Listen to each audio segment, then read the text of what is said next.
While this very fragile ceasefire appears to be holding, we are hearing from the Israeli Prime Minister Benjamin Netanyahu, and he says that Israel wants direct talks with Lebanon on disarming Hezbollah, but also adds that Israel will continue to launch strikes against the militant group. Now, we know that Israel, along with the United States, have said that Lebanon is not part of a ceasefire deal, but Iran, as well as Pakistan, which has emerged as a key mediator in this conflict, they are saying otherwise. I want you to listen to what we heard earlier from the Israeli Prime Minister.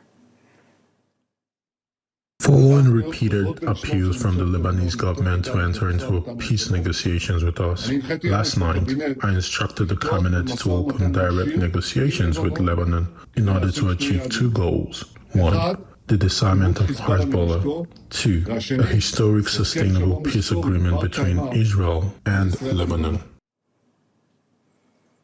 Lebanese officials say that they have not received any formal invitation to these direct talks. And don't forget, on Wednesday, that was when 300 people inside Lebanon were killed by Israeli airstrikes. It's been a few days already since this ceasefire deal was announced. And since then, the missiles are still flying across the Middle East.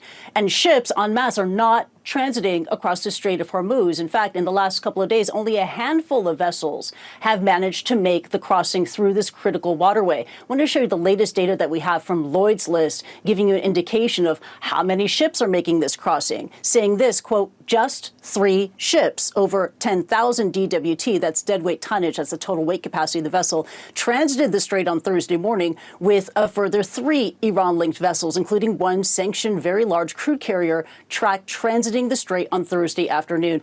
And according to marine traffic, hundreds of vessels remain trapped in the region. And we have a breakdown to share with you on what these vessels are. They include oil tankers. In fact, according to marine traffic, 426 tankers are still stuck in the Gulf, along with 34 liquefied petroleum gas carriers and 19 LNG, or liquefied natural gas ships. And we also have, and this is interesting, fresh comment from the oil chief of Abu Dhabi, who is speaking in very plain terms. He is saying the Strait of Hormuz is, quote, not open. And he goes on to say that access is, quote, restricted, conditioned, and controlled. And shipping execs, they continue to tell me their concerns. They are desperately seeking clarity about the overall security situation across the Strait of Hormuz, as well as the practical matters of what it takes to process or request a transit across the strait, making any crossing right now. And need we remind you or our viewers, Alex, before the war, the Strait of Hormuz was a free and open international waterway. Back to you. Yeah, and 20% of the world's oil moved through there. So we hear about this big peace talks in Pakistan. How are preparations going? Is that really going to happen?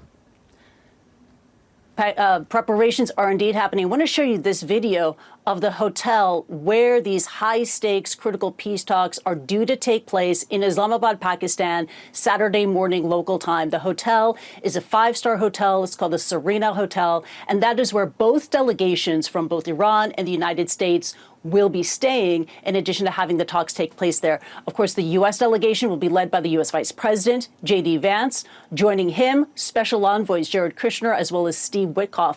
And Pakistani authorities reportedly have locked down a 2-mile perimeter around this hotel. So security is very tight. Security is tight. Stakes are high here, Alex. And of course, what they're trying to achieve here is just monumental. They're trying to achieve peace at a time when this 2-week ceasefire is barely holding. Alex. Kristie Lu Stout starting us off in Hong Kong. Kristie, thank you so much. Meanwhile,